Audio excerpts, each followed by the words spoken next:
All right, let's dive right in. Today, we're going to tackle a very modern problem, but we're going to do it using a surprisingly primal, old-school approach. We're looking at low testosterone through the eyes of a caveman, and believe me, the insights are brutally simple and incredibly effective. So, here's our roadmap for this, and it's just as simple and primal as you'd expect.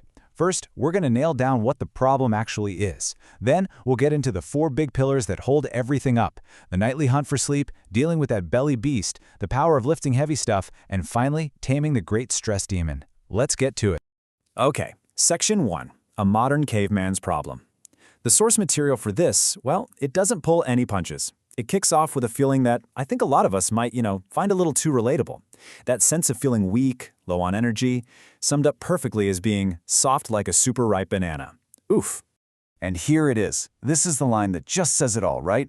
Caveman wake up, look down, something wrong, no hard morning rock. It's so direct, so simple. This isn't about looking at complicated charts or data points. Nope. This is about a gut feeling. A really primal signal that tells you, hey, something's off. The body isn't working the way it's supposed to. So what's really going on here? What's the root cause of this feeling? Well, according to this caveman's guide, it all comes down to low testosterone. But, and this is a really big but, the solution isn't some magic pill or some, special blueberry from a forgotten jungle. Not at all. The philosophy here is fundamentally different. And this right here, this is the core principle of the entire thing. You don't buy strength, you build it. Genuine health, real strength. It isn't something you can just add to your shopping cart. It's something that has to be earned, built from the ground up through solid, consistent action. Which brings us to our very first pillar, the nightly hunt for sleep. You see, the battle for strength, according to our guide, it doesn't start in the gym. It starts in your bed. It's all about reclaiming the night. And the target is absolutely non-negotiable, 7 to 9 hours, period. Why? Well, it's because most of your body's testosterone production happens while you're in a deep sleep. So if you cut that short, you're literally sabotaging the whole process before you even get started. So here's the specific protocol, and you got to think of it as a system. Hit that 7 to 9 hour target. Keep a consistent schedule, meaning you go to bed and you wake up at the same time every single day. Make your cave as dark as possible. And this one is crucial. Get sun in your eyes as soon as you wake up. It basically sets your body's internal clock. Oh, and yeah, no fermented berries, aka caffeine, after the sun goes down. All right, on to our next hunt. Pillar number 2, why you must kill the belly beast. This part completely reframes how we should be thinking about body fat. See, it's not just some passive stored energy. No, it's an active organ that is literally altering your hormones.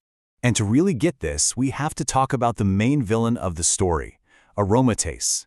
Yeah, I know, it sounds like some ancient, powerful god, but really, it's an enzyme that lives inside your fat cells. And what does it do? It has one job: to find your valuable testosterone and convert it into a form of estrogen.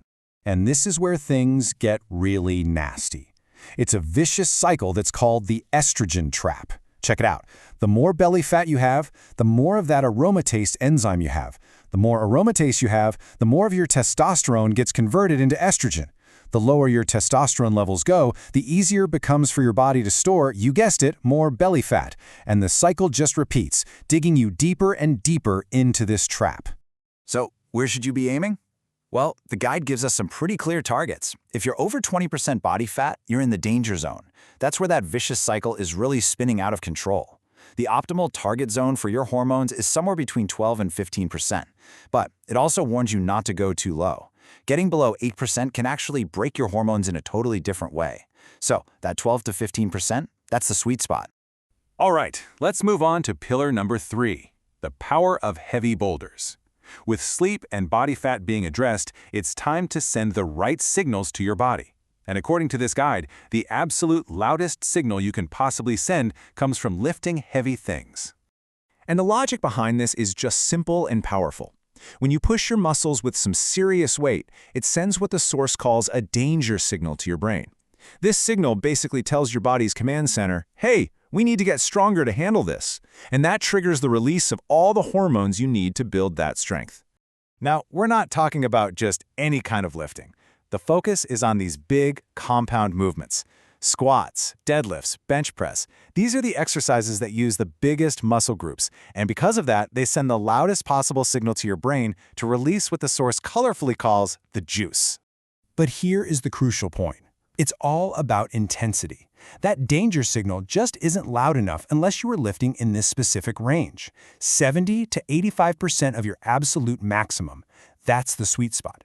That's what actually triggers that critical hormonal cascade. It's about real effort, not just going through the motions. And that brings us to our final pillar, which, in our modern world, might just be the most important one of all: taming the great stress demon. This is all about the hormone cortisol and how it can either be your greatest ally or your absolute worst enemy. You see, cortisol kind of has two faces. You've got survival cortisol, which is the good kind. It's what helps you escape a tiger or fight an infection. But then you have chronic cortisol, and that's the bad guy. This is the kind that comes from constant, low-grade modern stress. And if you look at what it does, it ruins sleep, creates belly fat, and kills testosterone. It actively works against everything we've just been talking about. So what are these modern stressors? Well, the source lists them out. Poor sleep, which we've already covered, constant tribe drama, and even training too much. When cortisol stays high all the time from these things, it spikes your blood sugar, encourages your body to store belly fat, and directly lowers your testosterone. It is a direct enemy. And this brings us right to the main takeaway of this whole thing. It is a system. The caveman sees the pattern. Everything is connected.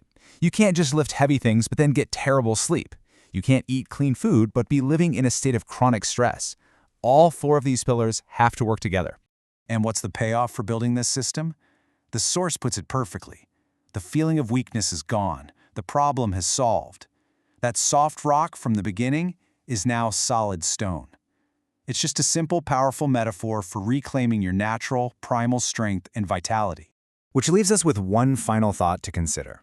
When you look at all four of these pillars, sleep, nutrition, proper training, and stress management, you kind of have to ask yourself, are the biggest obstacles to our primal health simply the default settings of our modern world? Something to think about. Thanks for joining us.